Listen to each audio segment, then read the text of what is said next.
সুপ্রভাত বন্ধুরা, আশা করি আপনারা সবাই খুব ভালো আছেন।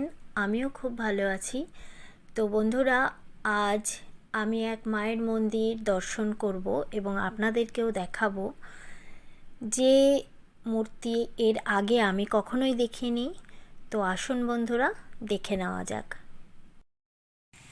চলে এলাম মন্দিরে।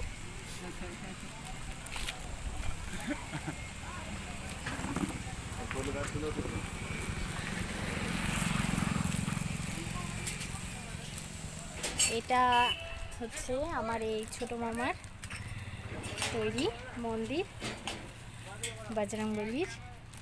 মামার ফটোটা দাদু দাদু দিতে হবে। হ্যাঁ হ্যাঁ, বজরংবলীজি মন্দির তৈরি করেছে। এখানে আমার দাদু দিদার স্মৃতি দেওয়া আছে। ঠিক আছে, চলো পুজোটা সেরে ফেলি।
প্লেট হয়ে গেলে বাকি তিনটা ভেঙে এখানে বের করে না ইয়েতে গেটে দেবো।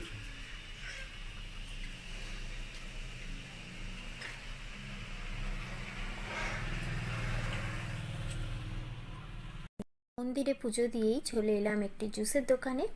মেয়ে একটু জুস খেয়ে নিচ্ছে। এরপরেই আমরা চলে যাব সেই মায়ের মন্দিরে, যার কথা আমি ভিডিওর শুরুতেই আপনাদেরকে জানিয়েছিলাম। চলে এলাম কাটাকালী মায়ের মন্দিরে। একটু ঘুরে দেখাচ্ছি। এখানে এক অদ্ভুত মায়ের মূর্তি। এরকম মায়ের মূর্তি আমি এর আগে কোনোদিনও দেখিনি।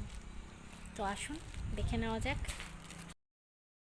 এখানে হচ্ছে মায়ের সামনে বলি হয় সেই স্থান। এখানে রয়েছে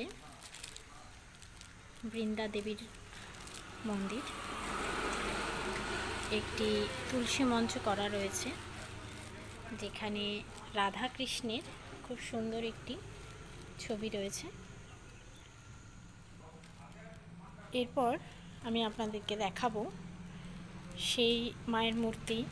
সত্যি যা আমি আগে কোনো দিনও এইভাবে মাকে দেখিনি। দেখুন, ভালো করে লক্ষ্য করলে দেখা যাচ্ছে এখানে মায়ের মূর্তিতে মায়ের মুখ নেই। তো এই রকম মায়ের অপরূপ রূপ আমি এর আগে সত্যি কোনোদিনও দেখিনি। যদি আপনারা কেউ কোথাও দেখে থাকেন তাহলে অবশ্যই কিন্তু আমাকে জানাবেন। এই মন্দিরটি এখানে শ্মশানকালী মায়ের মন্দির নামেও পরিচিত। এখন এই মন্দিরটি পরিদর্শন করার পরে চলে যাচ্ছি পাশেই আরেকটি শ্যামা মায়ের মন্দিরে।